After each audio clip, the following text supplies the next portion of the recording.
So water is becoming more and more important.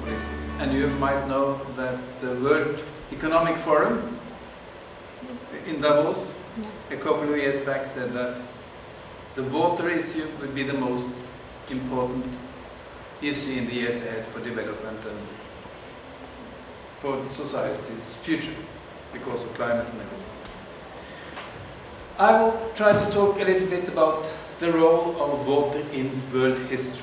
I plan to show some clips because I think I said that I have been traveling around the world making documentaries on the role of water in different societies.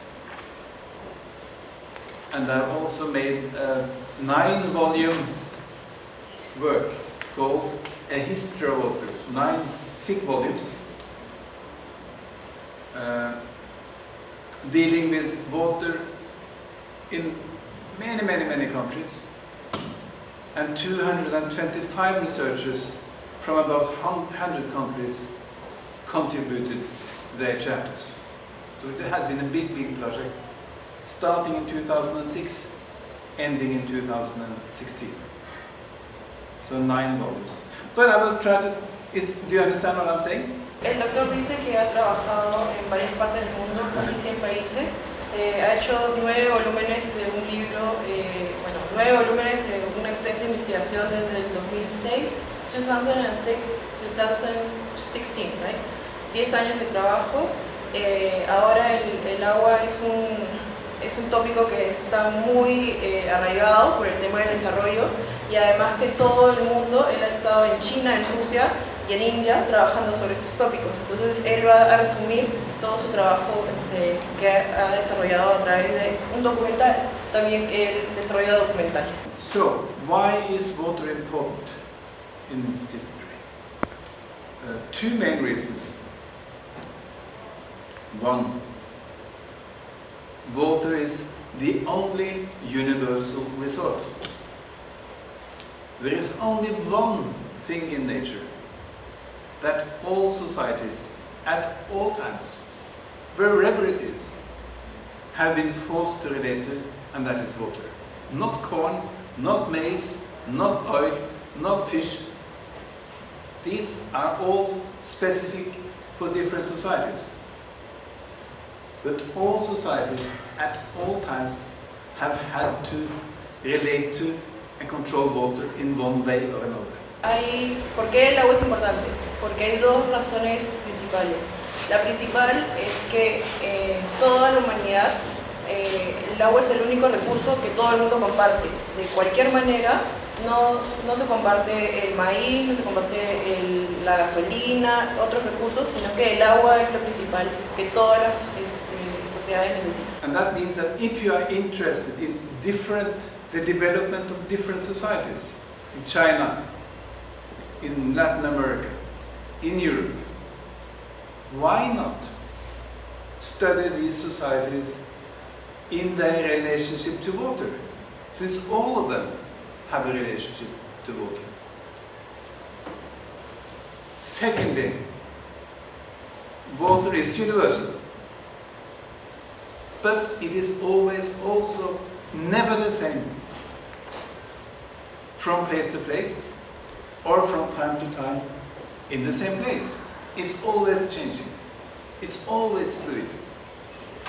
So again, if you are interested in historical developments and why some regions develop in that way and other regions in another way, why not study these societies' relationship to water, since it's universal, but always never the same. It always changes. So it's universal and particularistic at the same time. Es un recurso universal porque está en todos lados, pero además la segunda razón es que incluso si está en todos lados y en la misma región, es un recurso que cambia con el tiempo. Entonces dice que además de ser universal, es particular al tiempo y a la sociedad que lo maneja. Y además que él trata de ver la relación de las comunidades a través del agua. You all need the same amount of water every day. If not, you will die. Right?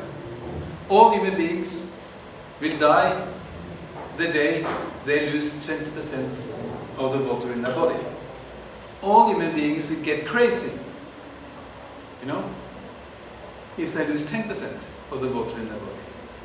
Today, 1,000 years ago, 5,000 years ago, and 5,000 years into the future. So all societies have to control water so that the people do not get mad and don't die. So it's absolute condition for social life. No importa si eres rico o pobre, de qué religión seas, de qué raza seas, si tú pierdes 20% del agua en tu cuerpo vas a morir. Y si pierdes el 10% puedes volverte loco. Entonces las personas necesitan manejar y gerenciar el agua porque es una condición natural y vital para poder existir como personas. No importa aquí hace 100 años, 500 años o dentro de 5.000 años, siempre vamos a necesitar agua. And another funny thing with water is that it unites all people.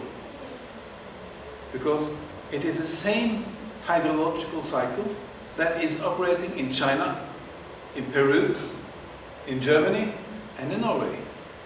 The water that you have here in Peru is the same water that I have in China. The water you find in Peru could have been in China last year. It could have been in the bath of the Roman emperors 2,000 years ago. It unites everybody. So it unites and separates. It is universal, it's particular. So if you are interested in historical development and how different societies develop, why not study water and its relationship with societies? That's my question. El agua además unifica porque forma parte de un ciclo natural. Entonces el agua pudo ser en un momento de Alemania, en otro momento haber estado pasando por los canales romanos, en otro momento ser parte de China, en otro estar en todas partes, ¿no? Porque ustedes saben que es todo un ciclo. Entonces, ¿por qué si es universal, unificante, pero también particular, por qué no estudiar el agua?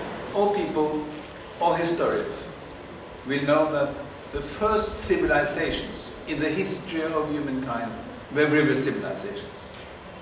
I mean, the Sumer civilization along the Euphrates Tigris in present-day Iraq, the Indus civilization along the Indus River in present-day Pakistan, the Pharaohic civilization in present-day Egypt along the Nile. All of them, I mean, agricultural civilizations were all born on the banks of the big rivers in the dry areas of Africa and Asia. Irrigation. Irrigation, you understand? Irrigation? Yeah. Irrigation was a condition for civilization.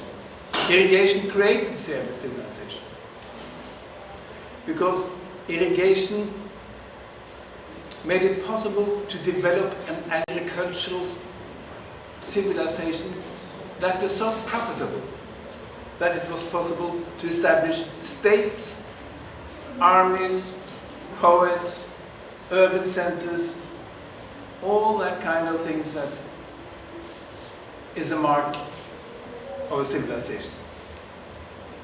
And all historians will agree that you cannot understand the development of the first agricultural civilizations without understanding the relationship between water and society. En todas las sociedades, las primeras civilizaciones estuvieron orientadas hacia la irrigación, hacia el surgimiento de la agricultura. Los mesopotamios, sumerios, egipcios, todos estuvieron asentados cerca de ríos y usaron la irrigación para hacer sus grandes imperios. Entonces, esa relación siempre estuvo presente entre civilización, agricultura y las grandes civilizaciones. I planned to show some pictures from Egypt, but I will tell it instead.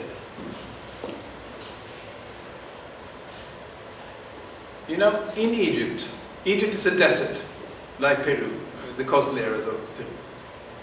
No rain,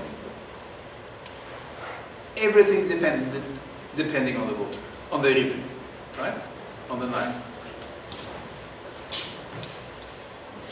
That means that the best data series we have for studying climate change and climate development is what is called the Nilometers, if you have heard about that. I mean, the Egyptians, they had stations along the river thousands of years ago, where they measured the height of the river. How much water will the Nile carry this year? Because that decided everything. How much they could cultivate, how much money they should pay as taxes to the pharaohs. It decided everything. So the importance of these Nilometers is then a sign and illustration of the importance of water for the first agricultural civilizations. Entonces él va a mostrar unas imágenes sobre Egipto, y como sabemos Egipto es un desierto como Perú. Entonces Egipto depende del río Nilo, y los egipcios tenían estaciones que estaban puestas para medir la crecida del río Nilo. Entonces con la crecida y como iban viendo cómo iba creciendo, podían predecir cuánta plantación iban a tener, cuántos impuestos podían pagar, etc. Entonces, nilómetro. O sea, el nilómetro, ¿no? Cómo medir el río Nilo. And in Sumer, the most famous people in the old Sumer, in addition to the state leaders, was the canal builders. I mean, those people who were really looked up to during the Sumerian times were people who managed to control water.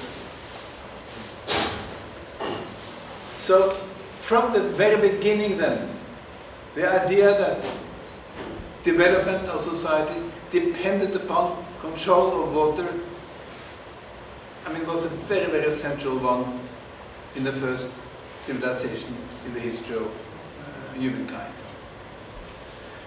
And of course the same, I mean, the Mesoamerican civilizations were also dependent on water control, of course. I mean, everybody here knows about the Aztec civilization. An irrigation civilization based on these islands in the water that they created and that were extremely fertile. So the central areas of the Aztecs were called the land of water, Anahuac, I think, Anahuac, yes, because they were so clever at developing these islands, floating islands in the lakes that were so extremely fertile. And the Maya civilization from Guatemala to present-day Mexico was of course also a civilization based on water control, but a very different type of water control, because they collected rainwater and stored it in these reservoirs. You know, I think everybody knows about this. No? Yes? So, yes or no? No. Okay. But there is a very clear link here between the first agricultural civilizations of the Middle East and Asia and the Mesoamerican civilizations in South America, since they were all based on different forms of water control. Las personas que controlaban los canales y la manera en que el agua transcurría eran casi lineales, no tenían mucho poder. Luego habla sobre los aztecas y el control de las islas, y en el medio de las islas hacían tierras para el cultivo, ¿sí? Y luego los mayas que recolectaban el agua de la lluvia y la capturaban en grandes reservorios, y él preguntaba si es que conocían el nombre o la situación de los reservorios o no en los mayas. And I think I will talk more about this tomorrow, but changes in climate is, of course, in societies, mostly a change in the waterscape or in the water landscape. Either it rains more, it rains less. It's more drought, it's more flooding. The glaciers disappeared, and glaciers is of course water, but in a different form. And the snow is water, but in a different form. So climate has changed many, many, many times through history. People argue that one reason why the Sumer civilization was established was that people had to move from what was called from the area around present-day Lebanon and present-day northern Syria, because the climate became worse and worse, so they had to move away from that area to the rivers of the Euphrates and Tigris. And you might know that Sahara in Africa was green 5,000 years ago, 6,000 years ago, green. Big rivers, big rivers. But then the climate changed, and the people living there, they had to move, and they moved to the Nile Valley. So you had, and the Maya civilization, very many scholars now argue that the Maya civilization collapsed because the rainfall disappeared, right? For many, many reasons, of course, but also for that reason. Las poblaciones del Éufrates, de Líbano y de Siria tuvieron que mudarse, tuvieron que salir de sus poblaciones porque se volvió más árido y se tuvieron que ir hacia el río Éufrates y el Tigris, ¿no? Entonces lo que él habla es de la relación entre que el agua, el clima cambia, entonces se traduce en agua, o sea que hay más agua en lluvia o se queda, que el hielo se deshiele o se vuelva hielo, ¿no? Y entonces que las sociedades también siempre están en relación con la cantidad de agua que hay en un ambiente. Entonces las grandes migraciones también ocurren porque algunos territorios se quedan sin agua y se tienen que mover hacia donde están las fuentes de agua, ¿no? Estos grandes ríos. Y además habló sobre, se me fue la última idea. You talked about Tigris and Euphrates. You talked that it was green, which the desert, Sahara Desert. El desierto de Sahara hace 5.000, 6.000 años era verde, era un oasis, y ahora es totalmente desierto. And of course, I could have talked much, much more about the early civilizations. I could have talked about how the agricultural civilizations were transformed with modernity. I could have talked about the Industrial Revolution and why that happened in Europe and not in China and Asia and all that kind of things. And I think all of these questions are related to the water issue. But I will not talk about anything of that. I will talk about the modern day. The importance of water to understand modern day history. Entonces dice que podría hablar mucho sobre las civilizaciones y cómo es su relación con el agua. Podría hablar por qué en Europa y en ciertos lugares del mundo hubo más desarrollo en esos lugares que en otros, pero lo que él se quiere enfocar ahora es el agua y el tiempo moderno y entender ahora nuestro uso de agua para ver la importancia. And the idea is still, this one you don't need to translate, I think. The idea is still, water is universal. All societies need it, have to control it. It's never the same from place to place, from time to time. And it's the same water. And it's not more water now than when humankind developed. I mean, you have the same amount of water today, of course, as you had 2,000 years ago, 5,000 years ago, 100,000 years ago. It's the same amount. So therefore the question is, how do the different societies connect to their waters? And then if you go to China, for example, how to understand modern China?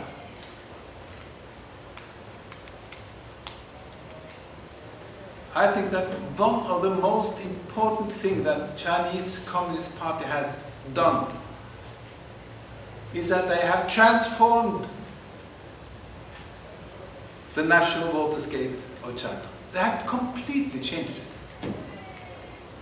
Okay. Entonces, él recalca el tema universalidad del agua, la localización del agua que puede ser movible, pero lo más importante es que el agua, la cantidad de agua no se ha reproducido o no ha aumentado, no ha disminuido. Siempre tenemos la misma cantidad de agua desde que los humanos comenzaron a ser humanos hasta el día de hoy. Lo que ha cambiado es la relación de la conexión entre cómo el ser humano maneja su agua y cómo se relaciona con ella. Y que dice que uno de los grandes ejemplos es el Partido Comunista Chino, que ha cambiado totalmente la dimensión de cómo se maneja el agua. Since 1949, the Chinese government has built 3 big water projects every day on average. 3 big water projects every day on average since 1949. And they are now carrying out the biggest engineering project in the history of the world. Have you heard about it?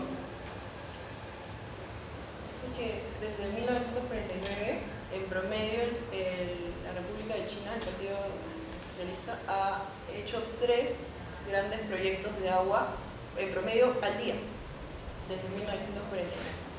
Entonces, y dice que el día de ahora está desarrollando el más grande proyecto en relación al agua, y si conocen ese proyecto, si saben el nombre. Heard about it? No. It's very funny. No, it's not funny, but it's, I mean, what they do.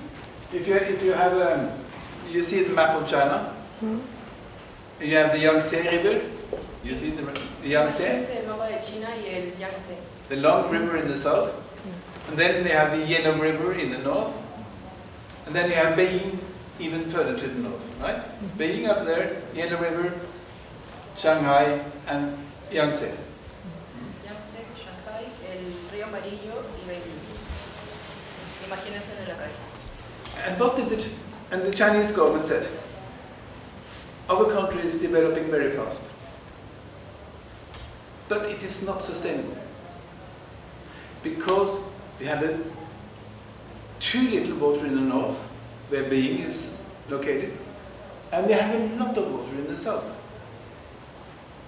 So in order to make a balanced development of China possible, what we do is that we take some of the water from the Yangtze and pump it to the north.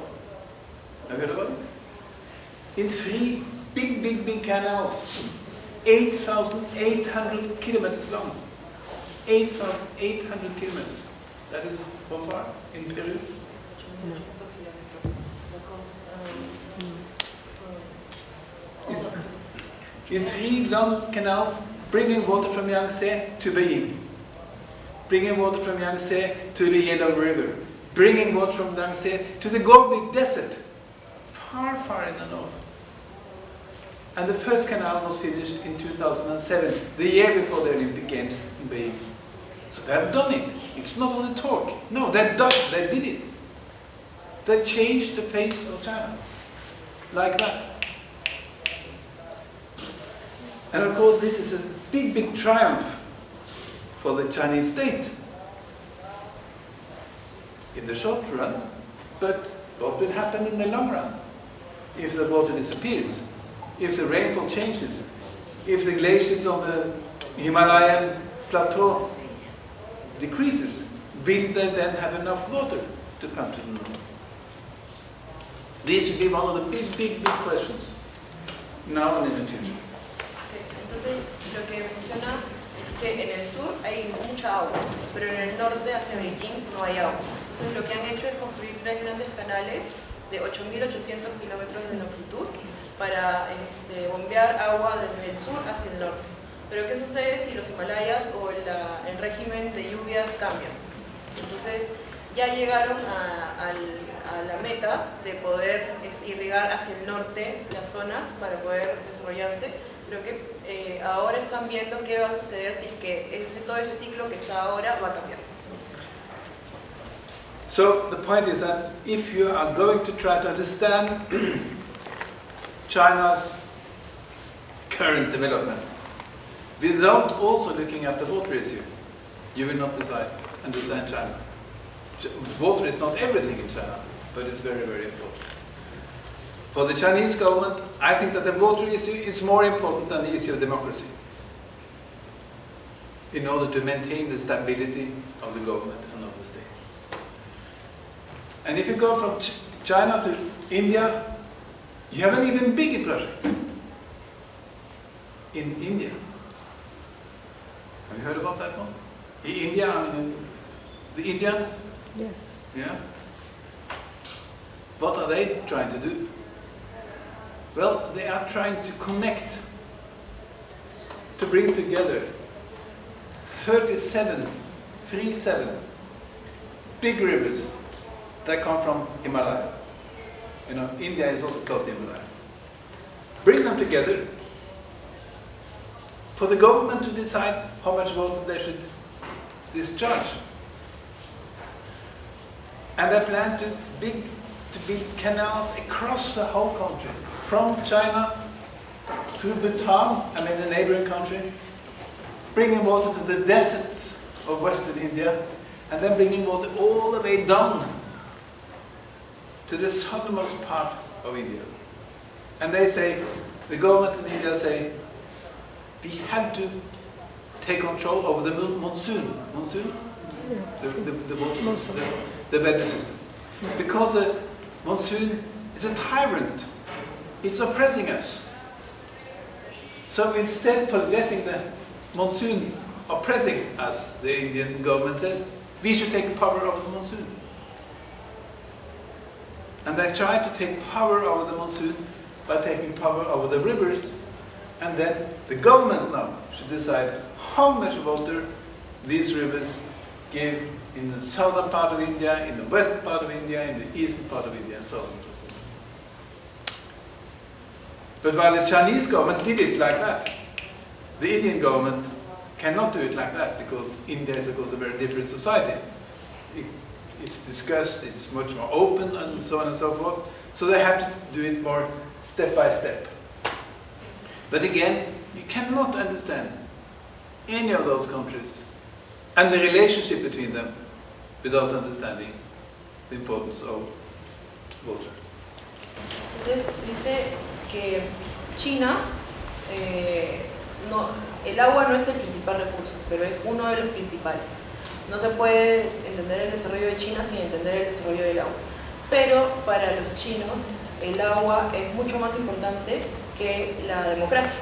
Entonces ellos pueden imponer mucho más fuerte el tema de cómo canalizar y cómo desarrollar todo el sistema de agua. Sin embargo, pasando hacia la India, ellos también tienen una parte del Himalaya y dice que quieren canalizar 37 ríos que dependen del Himalaya para poder hacer todo el recurso del agua, para hacer grandes canales y un gran canal que conecte todo el país y que lleve sobre todo agua hacia el este, que es más desértico. Y además de canalizar el agua, quieren que está el tiempo del monzón, ¿no? Entonces el monzón los oprime porque es una época en la que llueve mucho, ¿no? Entonces lo que sucede es que ellos quieren comenzar a controlar el monzón y quieren aprender cómo hacerlo para poder también tener ese recurso. Pero ¿qué sucede? Que la India, la China lo hizo mucho más rápido y de manera más vertical, digamos, ¿no? Pero la India es un país mucho más democrático y de maneras distintas políticas. Entonces ellos tienen que hacerlo paso a paso, no pueden hacerlo como lo hicieron en China. Entonces para entender también la relación entre estos dos países, se tiene que entender la relación con el agua, ¿no? Porque ellos también van a estar conectados por ese sistema hídrico. Yeah, I have just already mentioned this question of how important it was in relation to democracy. But I think that for the Chinese government and this question of the stability of the whole country, they regard the water issue as more important in the long run than what democracy is now. Because, you know, China is a country where there has been a lot of contradictions between the different regions of the country through history. And the water issue will, of course, always tend to create conflicts between regions. Because some regions have a lot of water, other regions have less. So that's why I say that for the stability of China and for the stability of the state, the question of solving the imbalance of nature is regarded as more important by the Chinese government than the present demands for democracy. Entonces, lo que trata de acentuar es que más allá del tema de, o sea, la estabilidad del país depende del recurso hídrico, ¿no? Porque las diferentes regiones siempre están en luchas por el tema del recurso.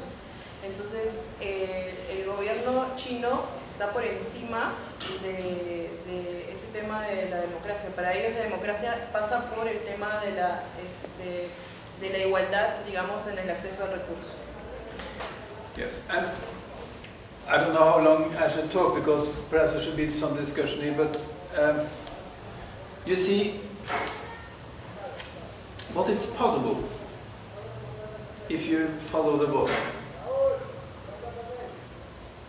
is to, then you will discover a lot of things that is not discovered if you do not follow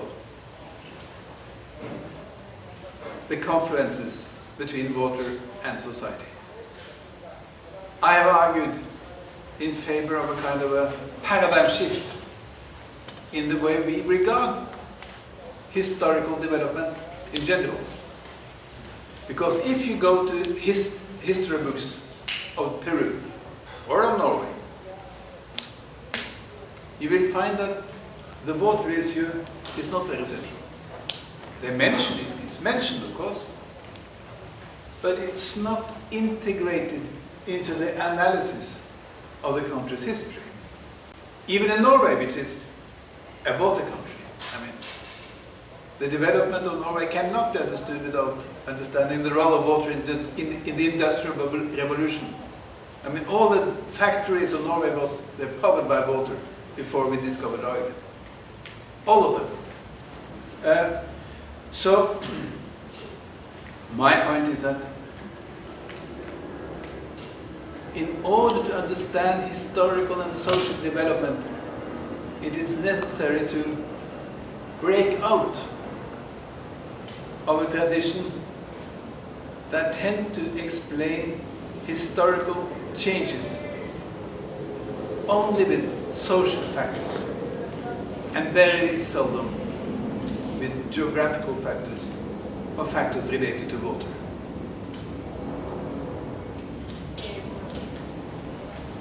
Se habla que la historia siempre está explicada a través de los hechos sociales, ¿no? Pero que señala el doctor que normalmente está señalado, pero no es un factor primordial el hecho de cómo el agua integra y hace que la sociedad se desarrolle.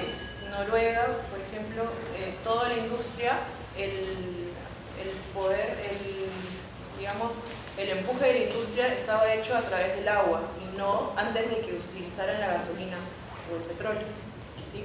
Y en Perú también está señalado, pero no es una cosa crucial. Para él sí debería ser una cosa crucial entender la relación con el agua para poder explicar otros factores.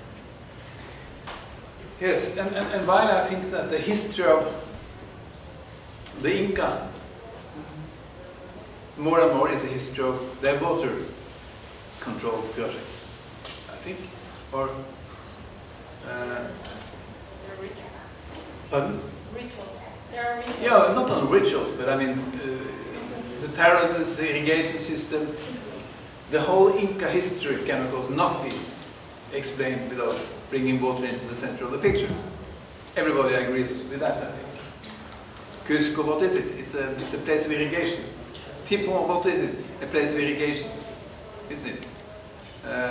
So water control was of course extremely important for that civilization due to the character of the rainfall and the river basins and all that kind of things. Los incas, también el imperio está relacionado con el agua. Todo Cusco y otras ciudades son todas, ¿no? ¿Perdón? Cusco y otras ciudades están todas relacionadas con sistemas de irrigación. And in the same way as the history of the Maya civilization, also more and more becomes a history where water is put into the center of the picture. Because they know about the sea notes, I mean the importance of the sea notes of the Maya civilization, you know about those. I had a beautiful film from the Maya civilization which I couldn't show you. You know, the Maya, they had the centers of the Maya civilizations. They were destroyed during the 8th century, after about 1,000 years ago, right? In Guatemala. But on the Yucatan Peninsula in Mexico, it still existed. And why could it exist there? Well, they had a system of wells called cenotes. Cenotes. Cenotes? Yes. Cenotes. Which made it possible for them to still live there, and they could still do the agricultural business and so on and so forth, because they had secure water resources. While in the Guatemalan area, due to the drought, the whole irrigation system was destroyed. And in the same way as water is brought into this picture more and more when it comes to explaining the Mesoamerican civilization's history, I think that water will also be brought more and more into the center in explaining other areas' historical development. Not only in the past, but also in the present and for the future.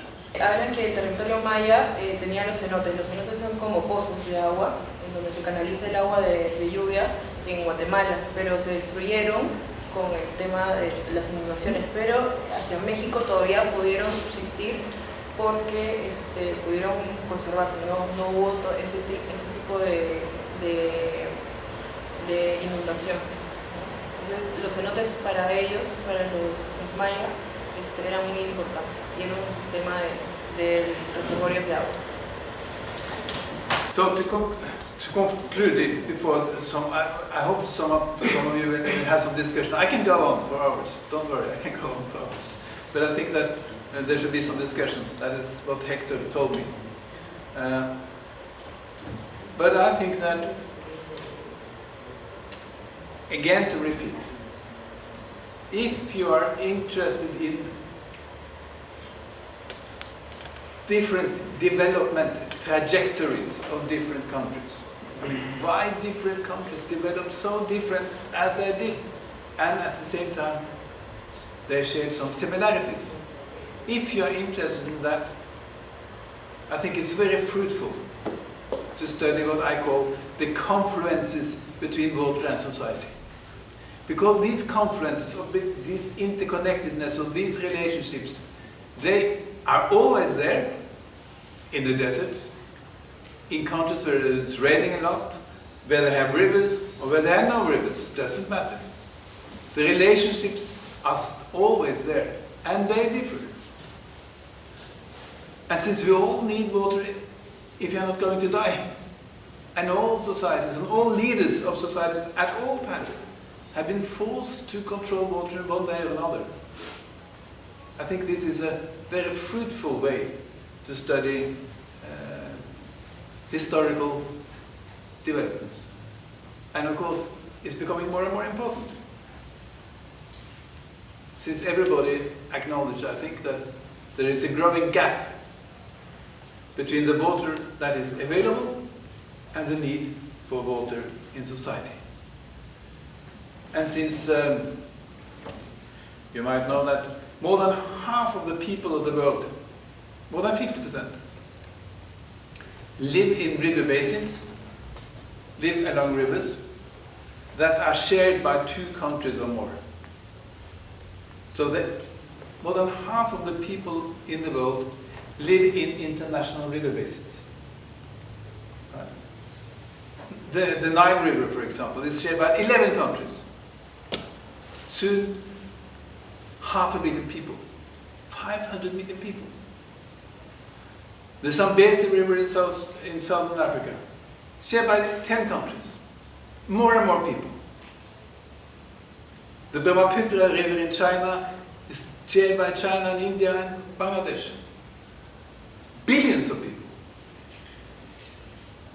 The Mekong River, shared by China, Thailand, Laos, Cambodia, Vietnam, more and more people.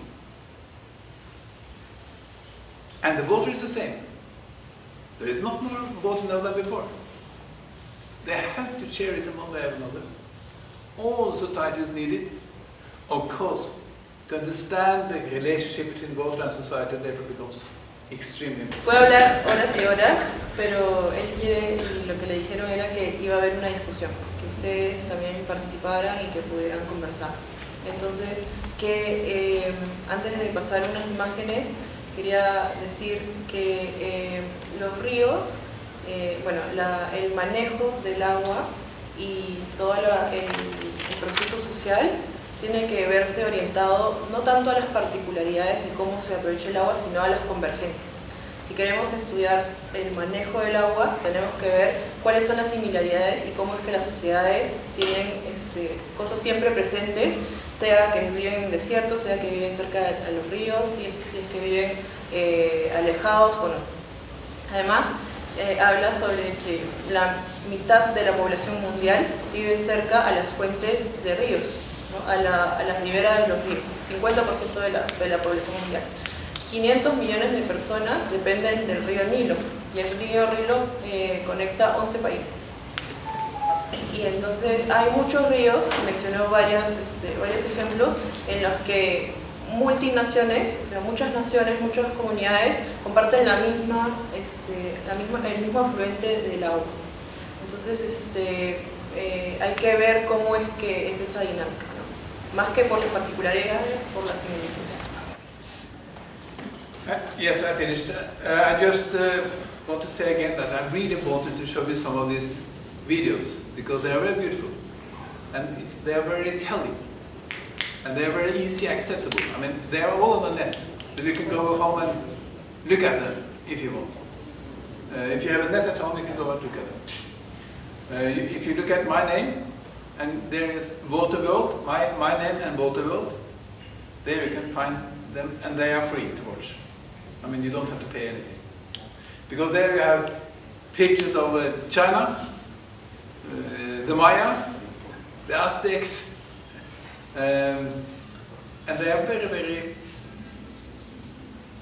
they are good films in the sense that they show you the waterscape, the geography of water, in a very, very nice way, I think. So, thank you. Entonces lo que menciona es que quería mostrarle unos videos. Lo que pasa es que tenemos problemas con la red, entonces no podemos conectarnos a internet. Pero si buscan su nombre con la palabra water page, la página del agua, con el nombre del doctor, pueden encontrar videos que son gratis en internet. Entonces deberían verlos porque hay de mayas, de varios lugares, de aquí de Perú. Which places? I don't know, many. Muchos lugares del mundo relacionados con el agua, entonces sería bonito que ustedes lo puedan ver.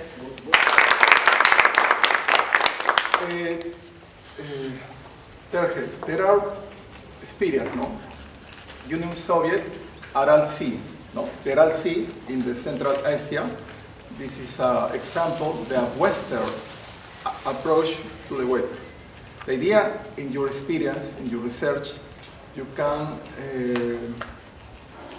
connect the traditional, no, the industrial connection with the water in Africa, in Asia, or South America, you know, Brazil, with this Western, no, industrial connection with the water. ¿Cómo se conectan las dos tradiciones, ¿no? El modo tradicional de manejar el agua y el modo industrial, ¿no? Y moderno de manejar del occidente, manejar el agua? Como, en su experiencia, ¿cómo poder hacerlo en este milenio? Porque muchas poblaciones van a crecer y entonces hay que manejar esas dos visiones. I mean, these are two very, very different systems. Because one, you should remember that globally, there is no bigger industry than the water industry when it comes to technicians, engineers, all that kind of things. Think of all the people that are involved in the water sewage system of Lima. Thousands upon thousands, right? You cannot have a city like Lima without an enormous water management system. Much bigger than most other industries or activities in Lima. And you have the same in country after country. In Norway, in China, in England, we are talking about an engineering industrial complex, right, who are used to tackle the water in a specific way. Dice que los dos sistemas son muy distintos, porque el sistema moderno, por ejemplo, de la ciudad de Lima, el sistema de alcantarillado es un sistema que involucra miles de personas y que no se podría hacer si es que no hubiera todo un sistema muy particular y muy avanzado, y que en otros países ocurre lo mismo y que se habla sobre la industrialización de la ingeniería, ¿no?, en el agua. And what is called traditional approaches, I mean, that are approaches that were supposed to solve problems of an extremely different kind. I mean, now we are talking about cities of 10 million people. How to organize water for 10 million people? Or Mexico City, 20 million. I mean, we went to Mexico City in 1996 to film. And at that time, the center of Mexico City subsided many centimeters every year because they had to pump up a lot of groundwater in order to give the people water to drink. So they were saying that the city is sinking while the people is drinking.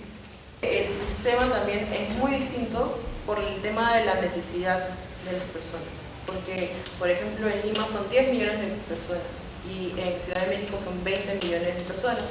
Y en 1996 ellos fueron a filmar un documental para ver el tema del alcantarillado en la Ciudad de México, y decían que la ciudad cada vez se iba hundiendo más porque pasaba agua por debajo. Entonces decían que se iba hundiendo mientras las personas se le iban tomando. So, and they couldn't do that anymore.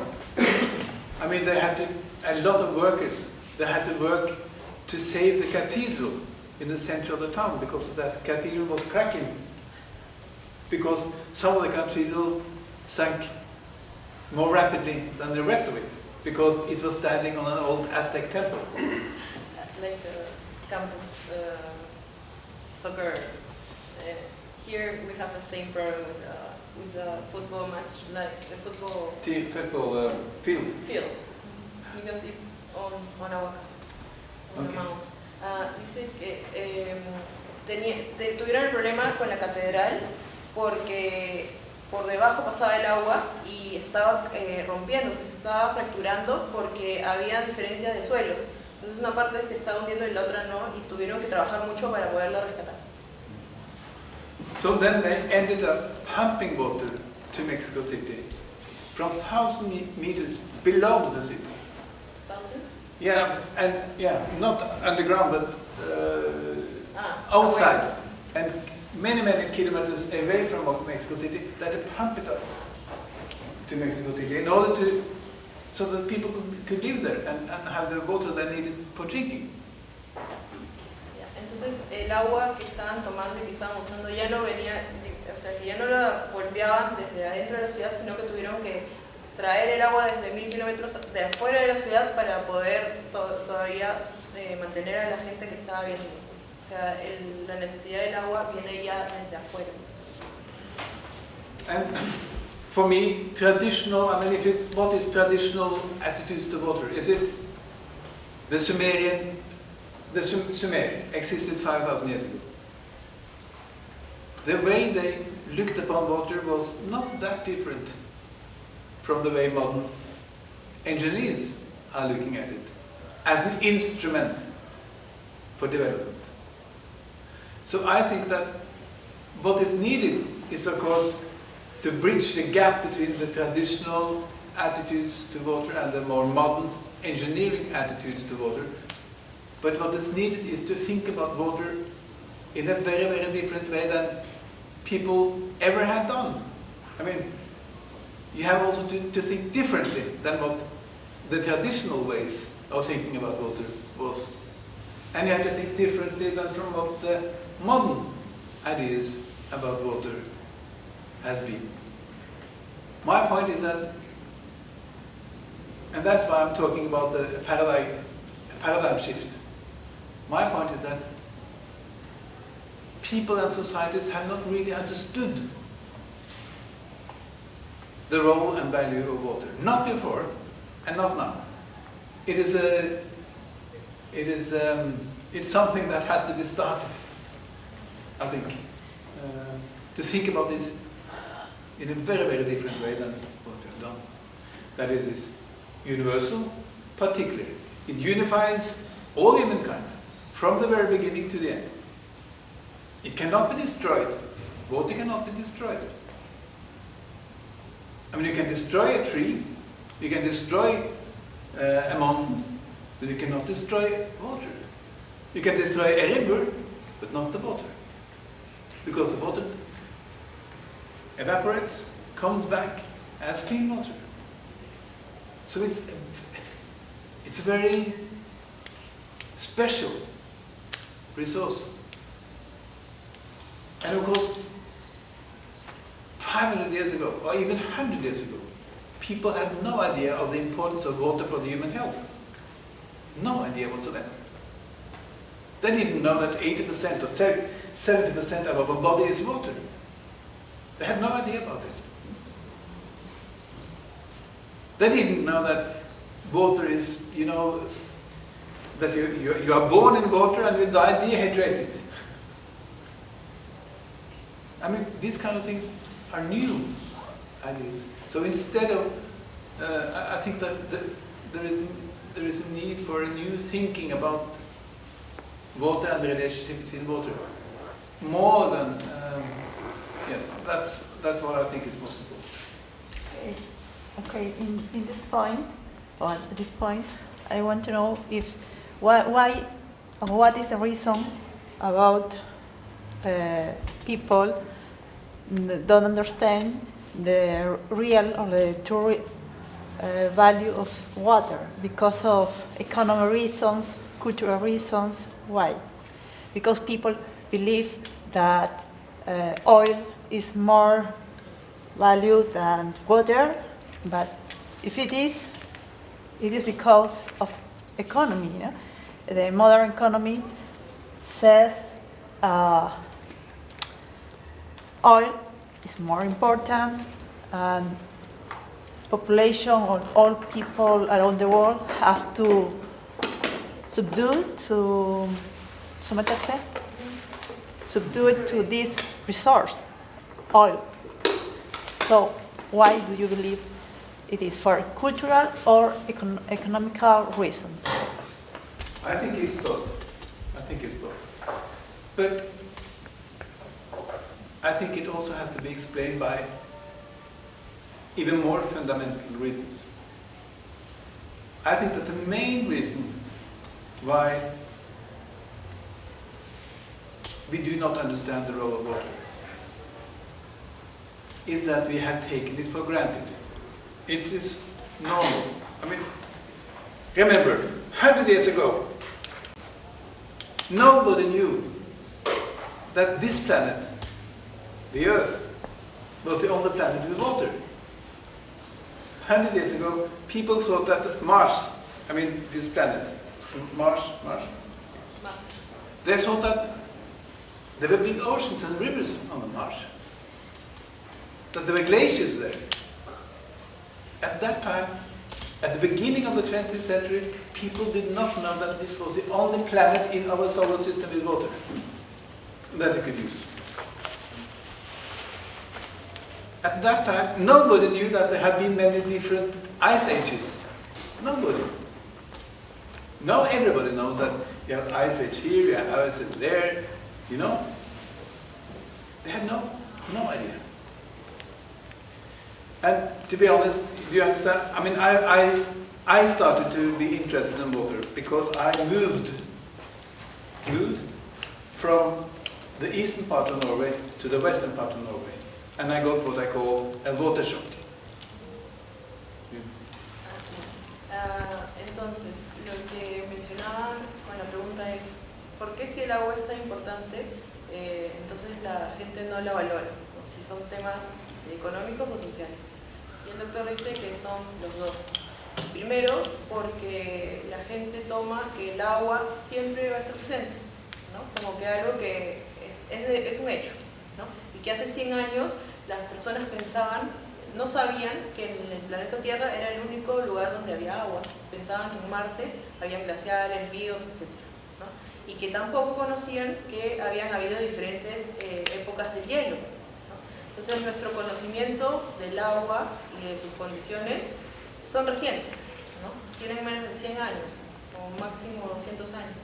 Entonces por eso es que nuestra concepción del agua como que es estática.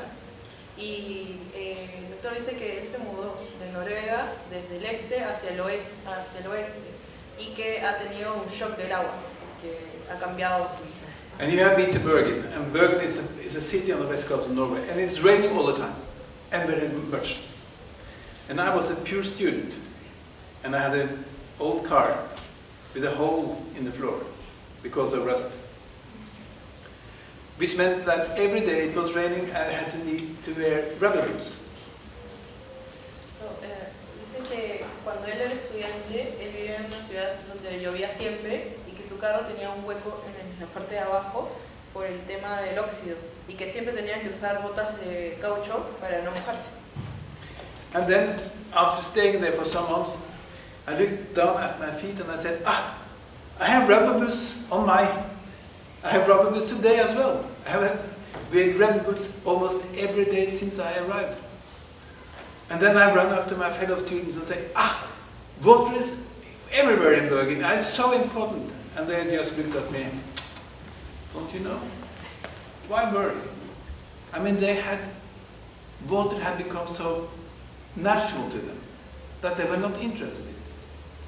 While I, who came from the other side, so that you cannot understand this society without understanding the role of water. I mean, how the children are playing, what you are doing after work, is it possible to take a sun bath? I mean, the whole life was completely impacted by this water system that these people were not interested in because they have been used to it. Because what you are used to, you do not question. And water is everywhere. And since water is everywhere, you don't really question it. It has become normality. Porque él dice que como se mudó y que decía que siempre tenía que usar botas de caucho, se molestaba y le decía a la gente que vivía ahí, pero ¿cómo pueden vivir si yo siempre tengo que usar las botas y tengo que estar con el agua siempre? Y le dicen, pero si el agua siempre está ahí, ¿qué te molesta? Entonces para ellos era algo normal, pero para la gente que venía de afuera era algo anormal, ¿no? Entonces tu medio te modela. En Spanish. La pregunta es lo siguiente. Usted ha llamado la atención de que el agua es un fenómeno universal, nos atañe a todos, pero tiene características particulares en cada sociedad, ¿no? Una de las cosas que nosotros siempre hablamos en clase es la importancia del agua desde el aspecto técnico y el aspecto social, las dos cosas. Pero una de las cosas que me gustaría escucharlo es ver cómo las políticas globales e internacionales sobre recursos naturales impactan también en la forma como nosotros percibimos al agua. O sea, desde los años 90, por decir, hay una tendencia hacia la privatización del agua. Entonces, ¿cómo estas políticas también influyen en la forma como vamos concibiendo al agua? Yeah, there is a global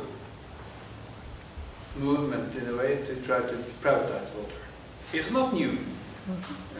You have the same private water in the Middle Ages, for example, when people went around in the cities of Europe selling water to people like they do today. But I agree with you. For the last decades, I mean, big companies have understood that there are a huge potential for profit if you enter the water business, because everybody needs it forever. So if you can get hold of a water source, you have got hold of an eternal source of profit.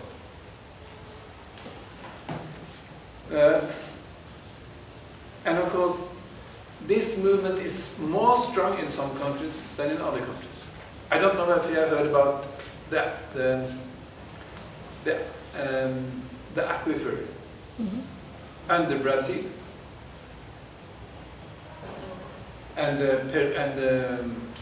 Paraguay and Uruguay. The biggest aquifer, Guarani aquifer. Have you heard about Guarani? It's the biggest aquifer in the world. Aquifer that is underground water source. They have found, just some years back, they found a source of water beneath the soil. Nobody has seen it before.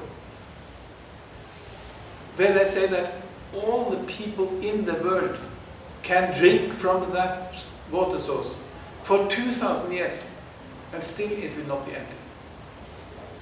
Dice, bueno, primero que el recurso hídrico, o sea, siempre ha habido gente que lo quería privatizar, ¿no? Que hace 2000 años en las grandes ciudades venían y te vendían agua dentro de la ciudad. Pero, y que sí es cierto que actualmente hay una política mucho más fuerte del tema de la privatización del agua por el tema de lucros, ¿no?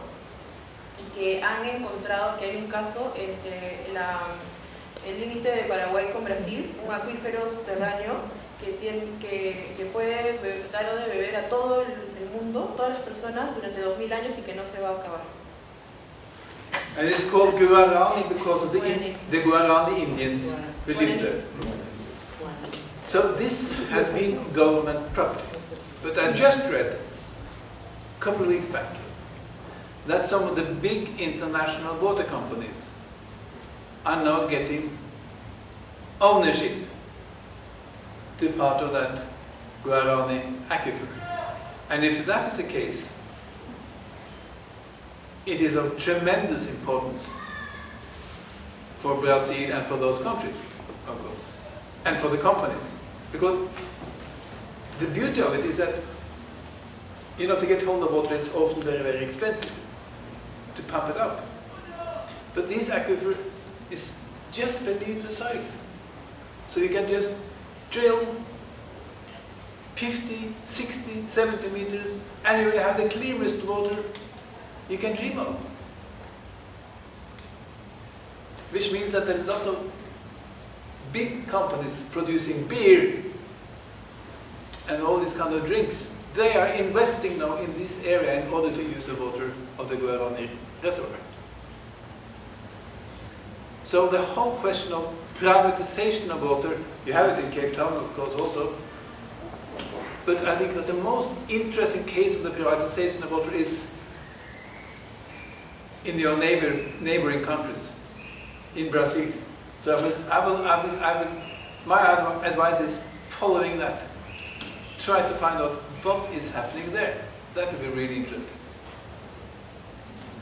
Sí que hay varias compañías que ya le han echado el ojo a esa región por el tema para hacer bebidas, ¿no? Sobre todo cerveza, porque si invierten en esa región dicen que taladran 50, 60 o 70 metros hacia el suelo y debajo del suelo está el agua. Entonces no es un recurso que sea difícil de extraer. Entonces ahí siempre van a tener agua disponible que es fresca y que se puede consumir, ¿no? Por el tema industrial.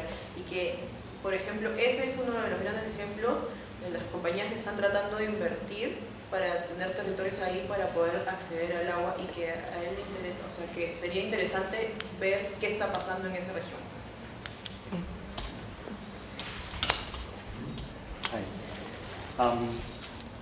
Also, talking about these two reasons that you mentioned, water as a universal resource and water as a particular one, means changes in context.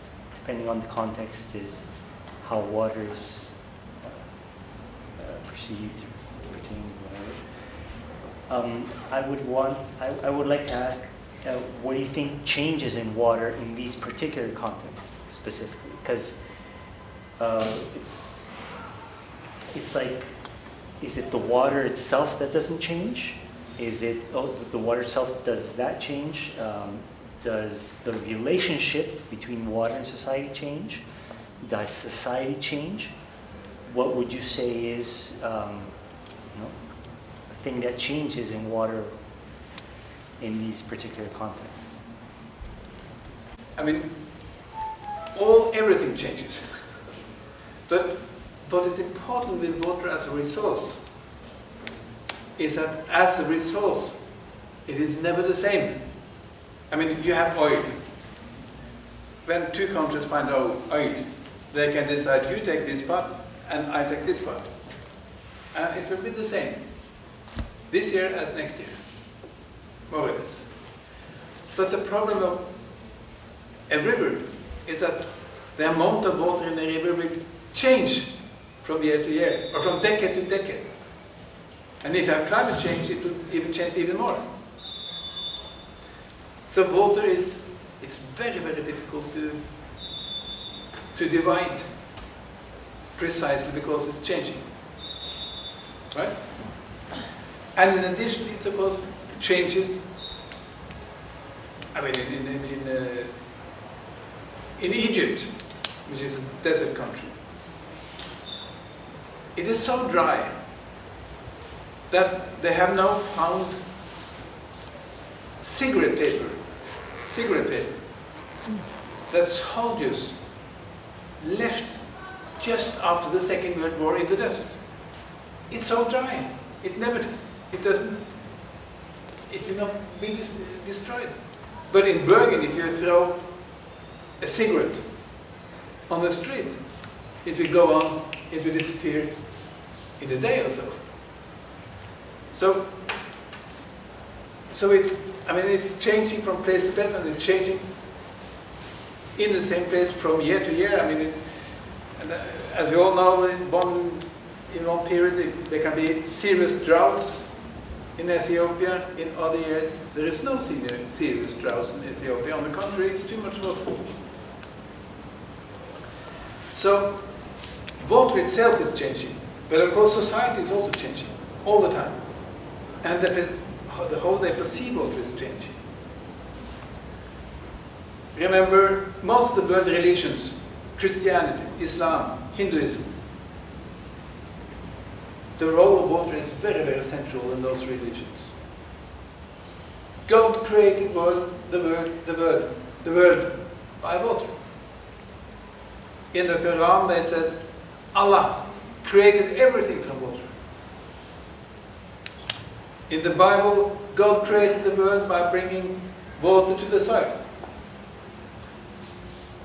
The big flood cleansed the whole world, you know. God punished man by using water as the tool, either as a drought or as a flood.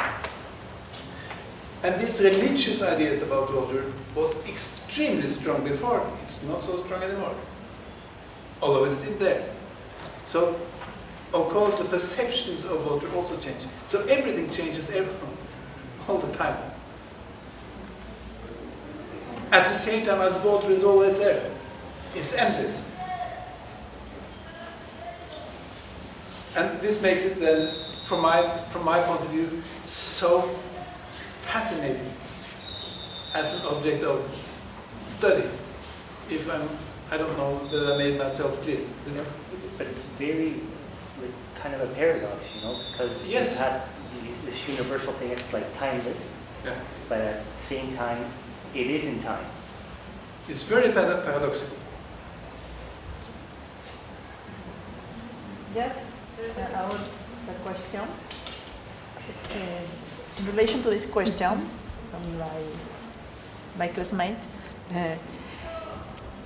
I can say that water is the same, no? Always. But what changed is in fact the relation water society is what really changed.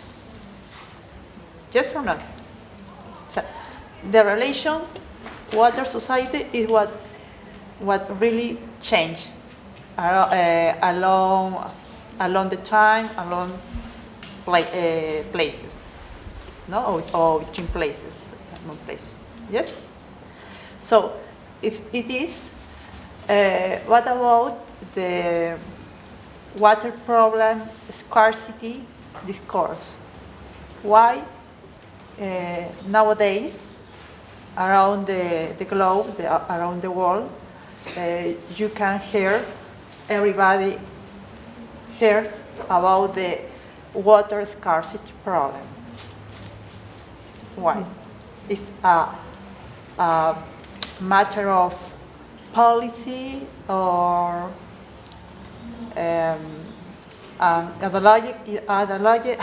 ideology problem? Yes. The point is that water is universal. All societies have to relate to it in one way or another. But water is not the same all over the place. It is H2O. I mean, it has the same chemical characteristics. But hydrologically, it is very different from place to place. In some areas, there are too little water. In some areas, there are too much water. So that's why to talk about the global water crisis is not very fruitful. It is regional and local water crisis. Partly because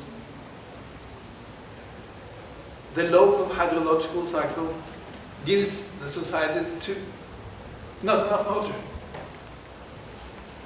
I agree with you, it's politics also. It's all kinds of different social factors.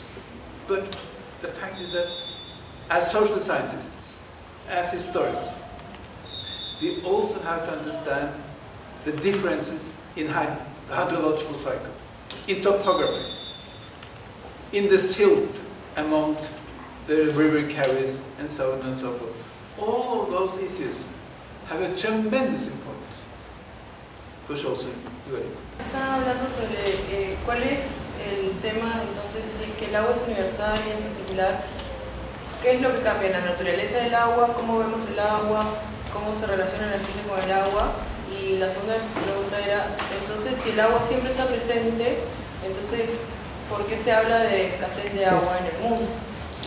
Entonces, lo que el doctor dice es que siempre hay agua, porque es H2O, pero el tema es la composición del agua y que en algunos lados hay mucho más agua y en otros lados hay menos agua. Entonces la naturaleza, o sea, siempre va a haber agua, pero el problema es la naturaleza del agua. Not the quality of the water is different. Sí. O sea, for The example, quality- the contamination here is very, very high. ¿no? The quality of water is different. But you see, also the water from the nature's point of view is also very different.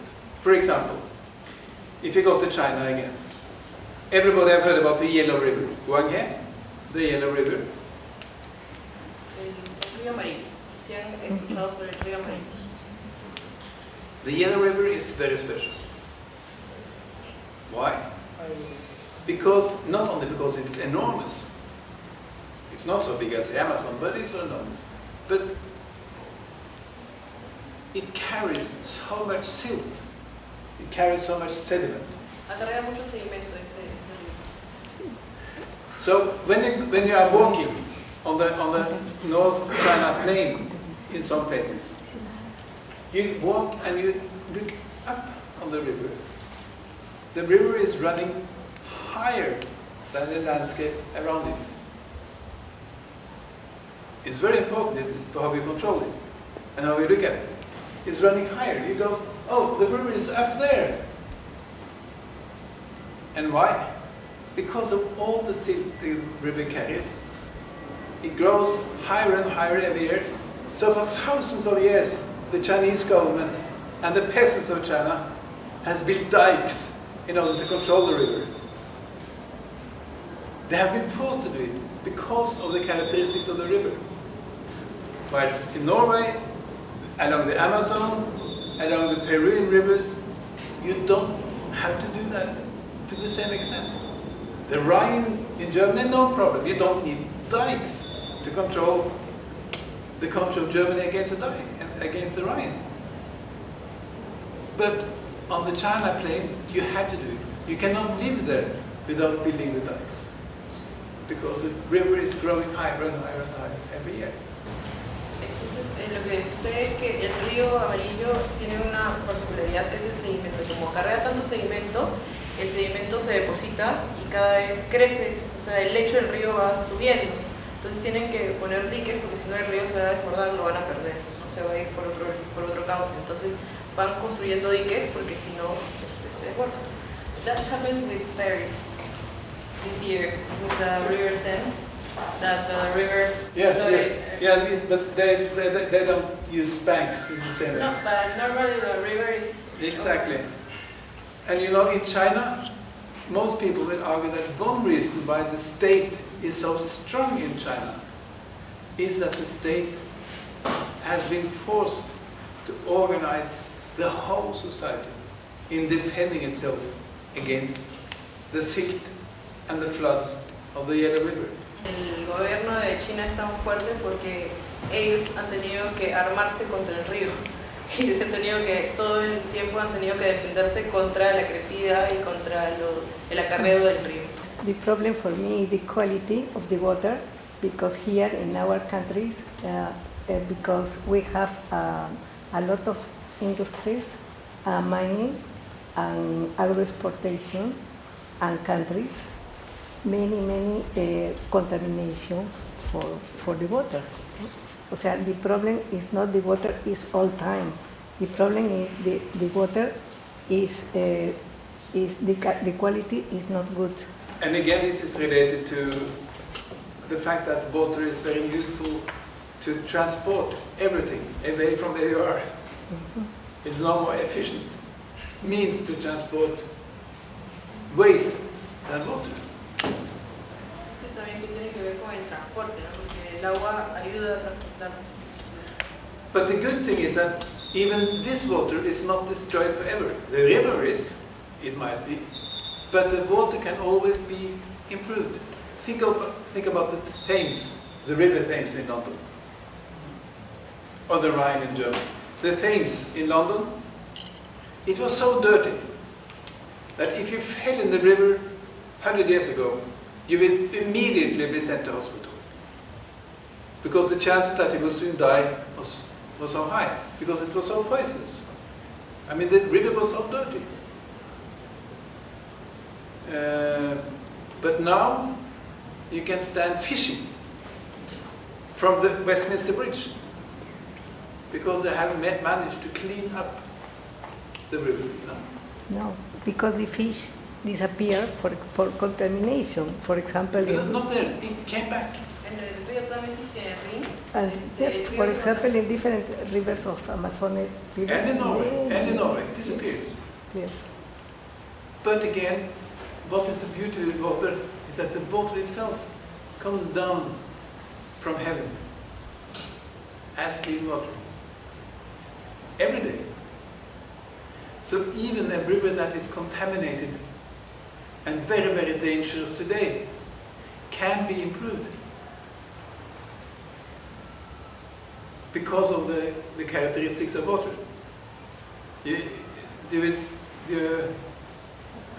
Of course, a big problem all over the world is the quality of water.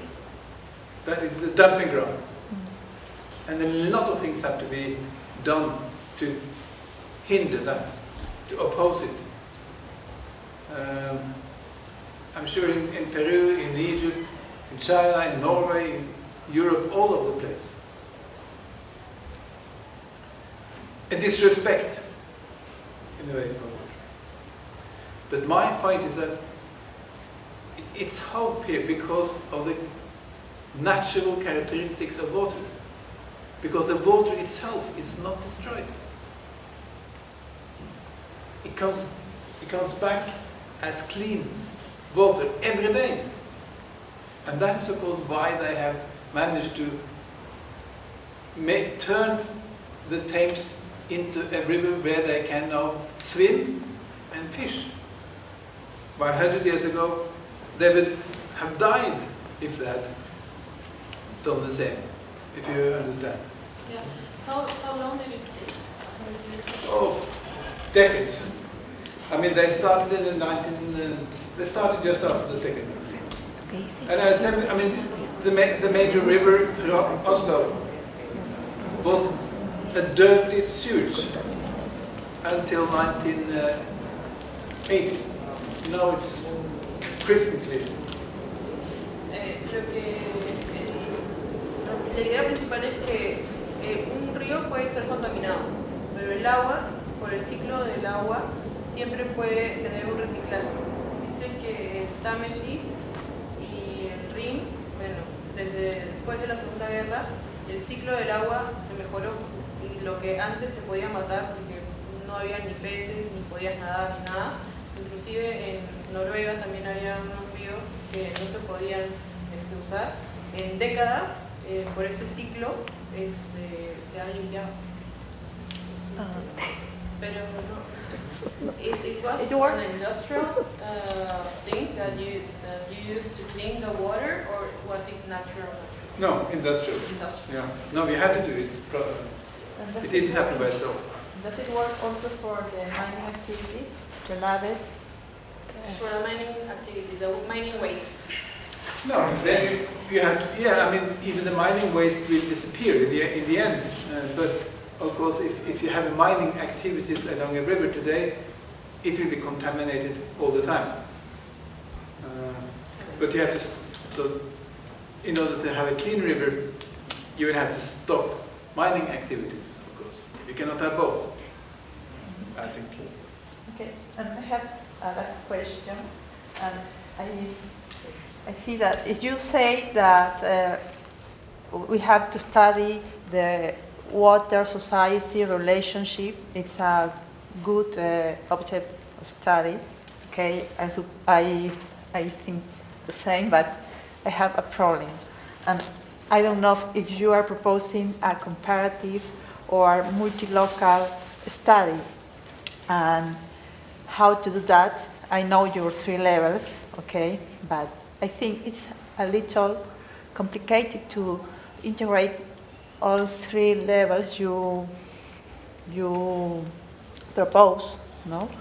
I am talking about Virgin, no?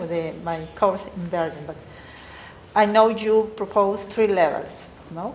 How the water influence people, no? How people influence water, and how people influence themselves, no?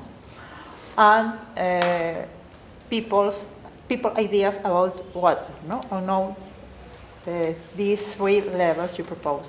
How to integrate all them, and I think it could be a very expensive study. How to do that? Could be a very expensive study. See, a very expensive study.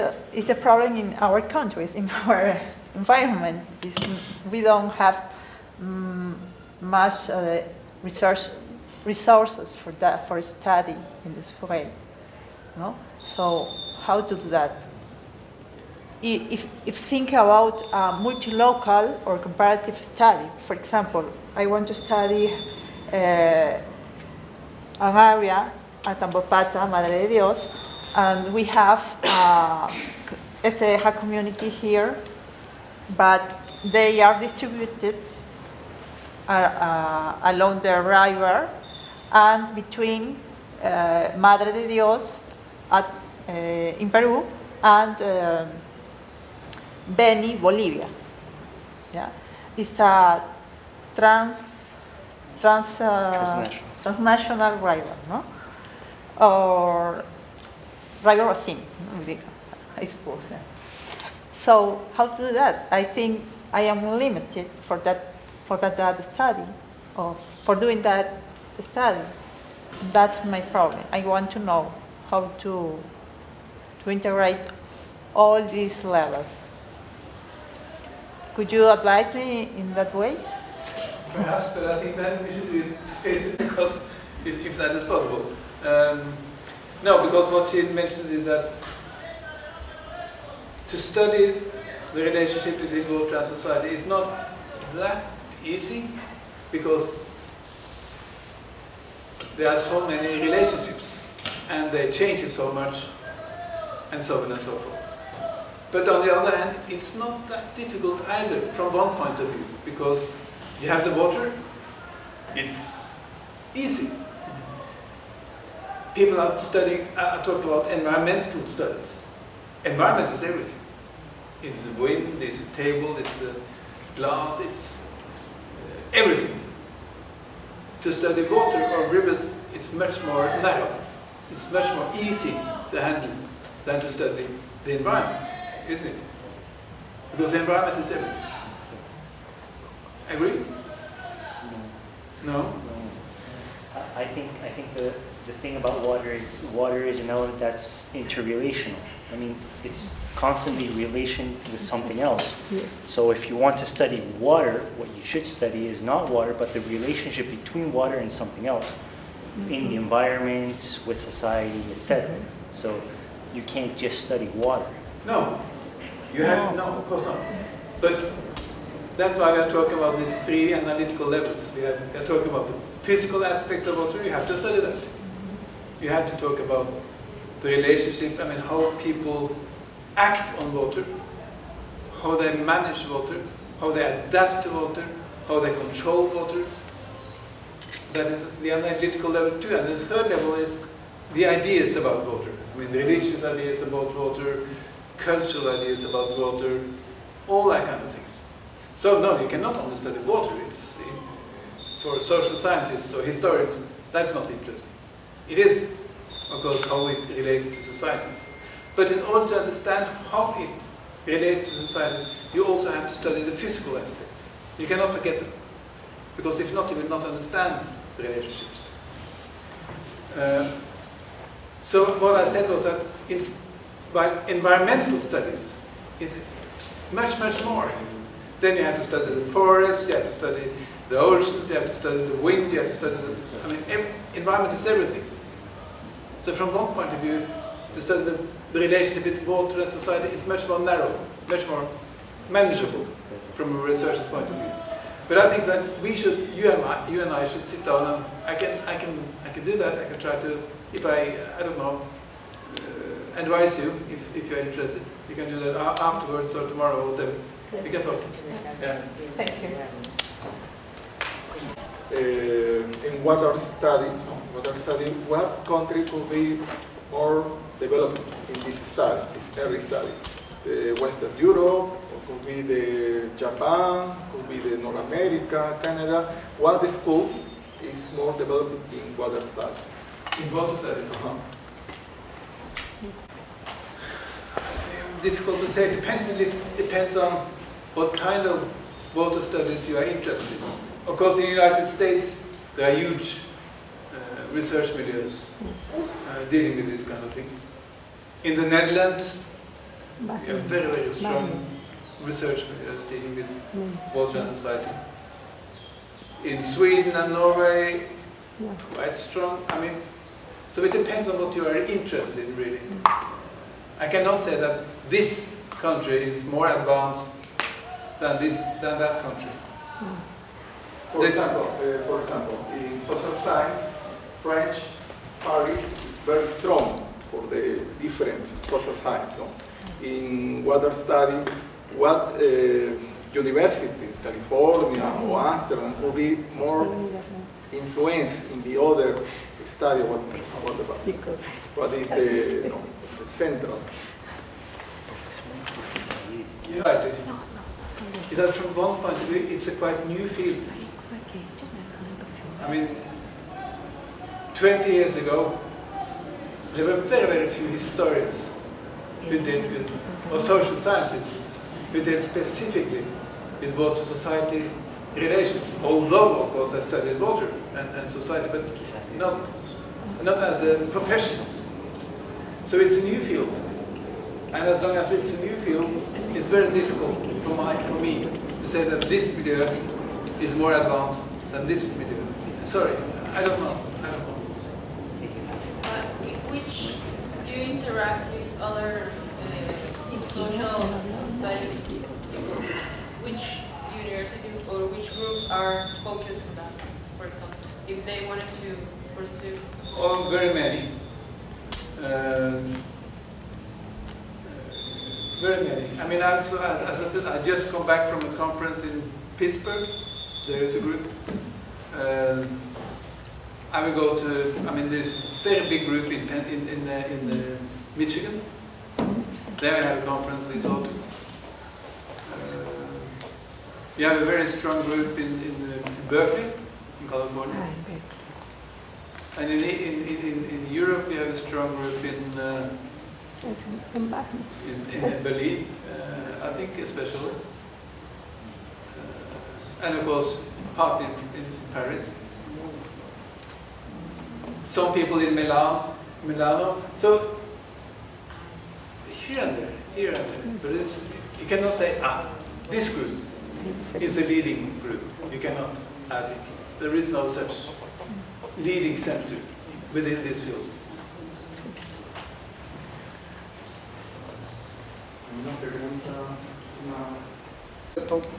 puedo tomar otro ángulo del tema del agua, un aspecto que nos decía el profesor que es una cantidad desde el inicio, siempre hubo una misma cantidad, ¿verdad? También decimos que la población mundial va aumentando cada día en los países, creo que estamos por los 7.200, 7 millones de personas. Entonces, se puede predecir que de acá a muchos años, no sé cuántos años, va a haber una escasez terrible de agua limpia, agua pura, agua saludable, ¿cierto? Entonces, yo veo desde ese punto de vista, ¿cómo es que vamos a enfrentar este problema a nivel mundial? Water resource that is always evolving, that is the same amount, but you mentioned that we are now 7 billion people, but in a few years we will be more. So there will be a scarcity of water in relation to the amount that could be used with the population. So how to tackle that issue with the future generations? No, that is of course a very fundamental question, because in addition to that comes of course the whole issue of climate change. And the fear that will lead to both less, or that will lead to an even more uneven and unjust distribution of water on the globe. Because some people argue that one consequence of the climate change is that those areas that already have most rainfall will get even more, while those areas that have too little water will get even less. Some people argue that will happen. And if that will happen, the problem will, of course, be even more difficult to solve. But you have the world community has, of course, discussed a number of solutions to this problem. Problem one is a reduction in consumption. Solution two is the ability to reuse water more than we have today. I mean, in London, they use the same water 8 times. So if you go to London, you are not drinking clean water. You are drinking water that has been used up to 8 times. Cleaned again and again and again. From the toilet to the drinking glass. One more, so I cannot retain so much. Dice que además, profundiza que además de todo ese problema que usted plantea, es que el deterioro climático, el cambio climático, va a hacer que el agua no se, o sea, en las regiones que hay más, que cae ya agua, haya más agua, y en las regiones donde hay menos agua, aún haya menos. Entonces, el problema también es que ahora hay una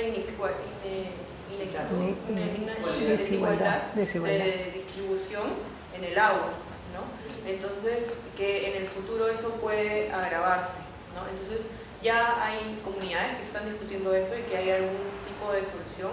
La primera solución es reducir el consumo del agua. La segunda opción es reutilizar el agua. Yo sé que en Londres el agua que se usa o que se bebe se ha reutilizado 8 veces. ¿Sí? Entonces que el agua que estás tomando pasó por el desagüe y que ha sido limpiada 8 veces. Eso requiere una inversión. inversión. Una inversión y toda una maquinaria y una industria atrás. Claro, pero eso estamos hablando con los, entre comillas, pudientes. Okay. He's talking that if you need that kind of engineer to cycle water and everything, that means that it's for the well-being countries, like first world countries. Exactly. So that is a big problem with that issue. And the same also goes for the whole proposal of desalination, which also has been proposed. I mean, Israel is that country in the world that is desalination, that is using most desalinated water as compared to the whole water consumption. They have a number of desalination plants. California, Schwarzenegger, the film actor who became governor, he said that they should establish 16 new desalination plants in California alone. 16. In order to improve the water balance, water situation. Las plantas de desalinización en Israel las están usando, que usan mucho más agua desalinizada que en todo el mundo. Que en California, Schwarzenegger ha hecho 16 plantas de desalinización en California porque saben que en California hay una desertificación fuerte, ¿no? But of course, this is a very, very expensive technology for the time being, and you have problems with ecological problems, where to keep or store all the salt, for example. And then you have all these new methods of irrigation, drip irrigation, and even and you have all different new technologies. In the United States, farmers are going around leveling their field with machines that communicate with satellites and give them message how to make a field that is so 100% clean, straight, that water is not running away. So they do this all in order to reduce the water consumption, because water is becoming more and more expensive. But these are technologies for the rich countries. And for the poor countries, there are hard choices, isn't it? About where people can live, what kind of standards of the water they can accept, and so on and so forth. It is a problem that is not easily solvable, of course. And that's why also people say that in the future the whole issue of water and water consumption and the gap between supply and demand will be one of the major political questions, because everybody understands the moment you think of it that you cannot solve it like that. You can solve a number of other problems, but to solve the water problem is very, very difficult, because water is so heavy to carry. It's difficult to transport unless you pump it, and to pump it is very, very expensive. So the options are limited. So it will be a political and social fight about who should control both the control of the water and the distribution of the water, I think. Future politics will often be an arena where the question of who should control water will be one of the major issues. From now on until the end. Entonces, lo que plantea es que además del uso del agua, el riego también está siendo controlado. O sea, una forma de acabar con el desperdicio de agua, digamos, sería el control del riego. En algunas partes de Estados Unidos hay personas que están usando satélites para nivelar el suelo, para que esté plano. Cuando se riegue no se pierde el agua por partes donde no necesita. Pero claro, él sabe que es un tema de los países pudientes, ¿no? De los que tienen recursos. El tema con los países que tienen menos recursos, ¿cuál sería? Es el tema de dónde vive la gente y qué calidad de agua puede obtener la gente, ¿no? Y que sí, él sabe que es un tema político y social y que en el futuro por ahí va a ir todo el tema medular, ¿no? De quién controla el agua y quién So we can sum up that water issues are sedentarism and overpopulation. Sedentarism and overpopulation are the main issues with water. Yes, overpopulation, but not only overpopulation, it's also that modernity itself requires more water in all aspects. I mean, remember that the Green Revolution, which was a major factor behind the population increase in the last century, was made by water. That was a precondition. Urban centers, how can they lead an urban life without consuming more water than before? It's impossible. Because of the cleansing of the street, of your house, of the machinery you have. You need water for tourism. It is, you know, to develop urban centers now very often means to develop a kind of an urban space where the river is at the heart of the city, because people think it's so beautiful. So they even need the river for beauty. So all these different demands on one resource will be too much for water to fulfill, perhaps. So you have population growth, but you also have a growing number of demands. That's what modernity asks water to fulfill. Le preguntaba si el problema del agua era el sedentarismo y la sobrepoblación del mundo. Y me decía que además de la sobrepoblación es la demanda de la vida moderna que se hace con el agua, ¿no? Los grandes centros poblados necesitaban agricultura, riego. Además, por ejemplo, los jardines, para que se vean bonitas las ciudades, necesitan más agua. Entonces, todo tipo de actividades están relacionadas con el agua y se le mete mucha presión al recurso cuando somos muchos más. ¿Cuáles serían los riesgos de no tomar precauciones y no tomar precauciones con desarrollar un sistema de agua que sea de calidad, agua potable para las personas? ¿Y cuántas personas en el mundo estarían teniendo, digamos, o no estarían teniendo agua en este momento, y cuáles serían los riesgos en el futuro, ¿no? De eso. UN publishes statistics of that, and I'm not sure exactly what the figures are now, but they're talking about billions of people, because they are not adequate, as I say, either supply of water or adequate sewage system.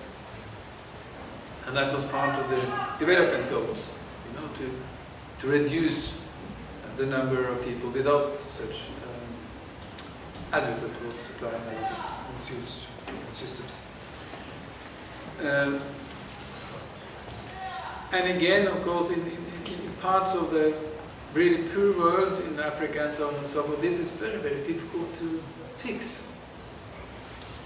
You can build drill a borehole here and drill a borehole there, but it has to be maintained. It has to be institutions to keep them going. And all those kind of things are, of course, extremely difficult if you do not have society strong enough to tackle it. So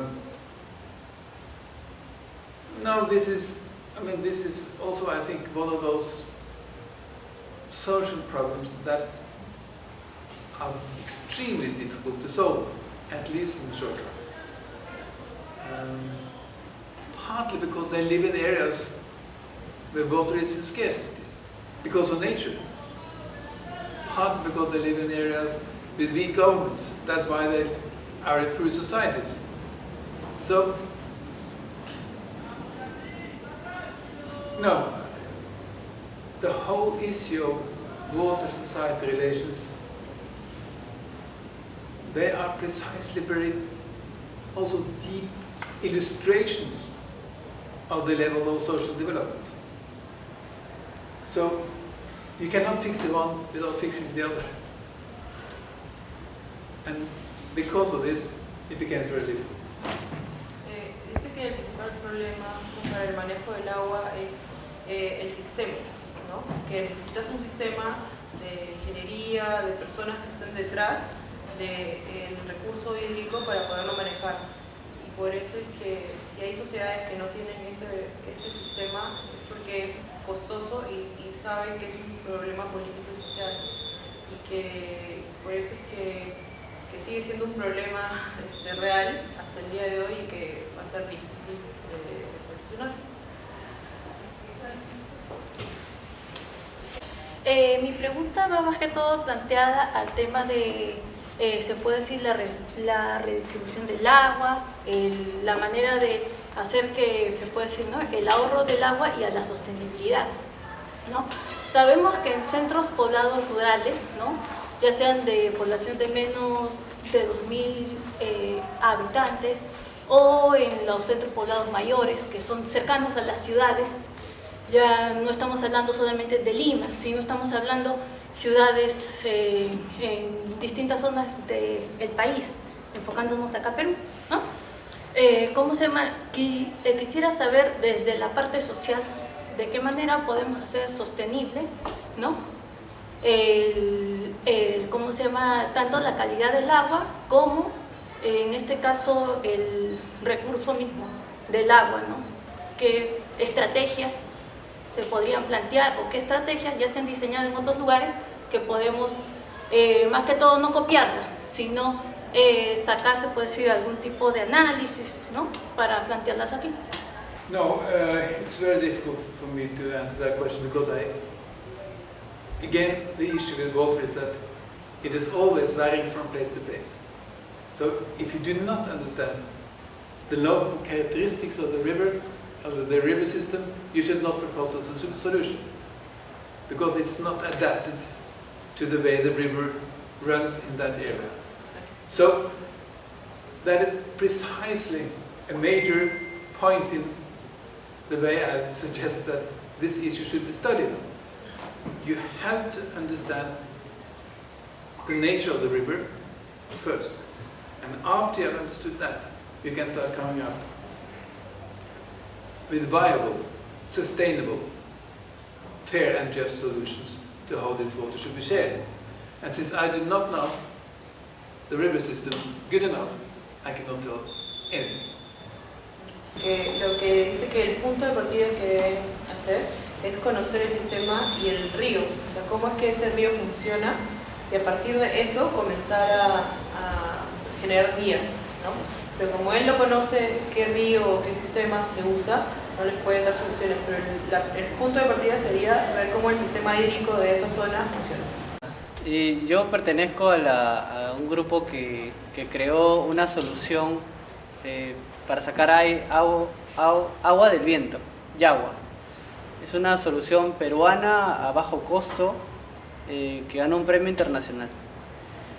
Ahora, este tipo de innovaciones a bajo costo y que tiene alto impacto social, ¿cómo podría insertarse en el sistema hídrico nacional de un país? ¿O cuáles serían los primeros pasos que se debe dar para incorporarse en el sistema nacional? So they have implemented a low-cost system so they can get water. and he says that it's like a little organization, and he wants to know how to implement it with governmental organizations in order to make it more sustainable for everyone. How to insert those kinds of organizations into a political, more global. Too many difficult questions. Again, it's for me very difficult to answer, I think. Because I don't know the NGO, I don't know your proposal, so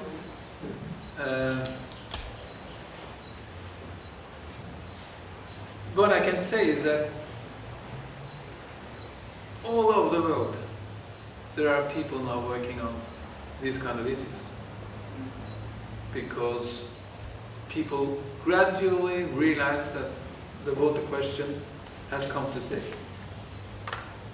Future society development will depend in very many places upon how this issue is solved.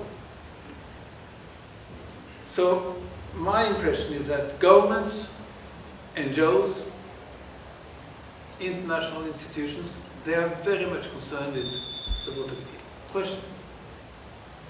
And I think that more than ever, if people have good proposals, and the chances for being heard, so to speak, are better now than any time before.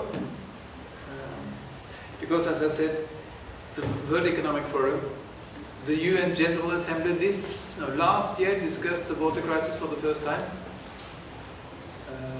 The NATO alliance, they had the biggest military exercise for 20 years. It was in Portugal in 2016. And the war scenario was a war of water. They were supposed to solve a water war in Africa. The states went to war over the control of a river. So military expertise, political expertise, economic expertise, a lot of them are interested in water. So I think if people have good ideas and some stamina, the possibilities of exerting some influence should be there.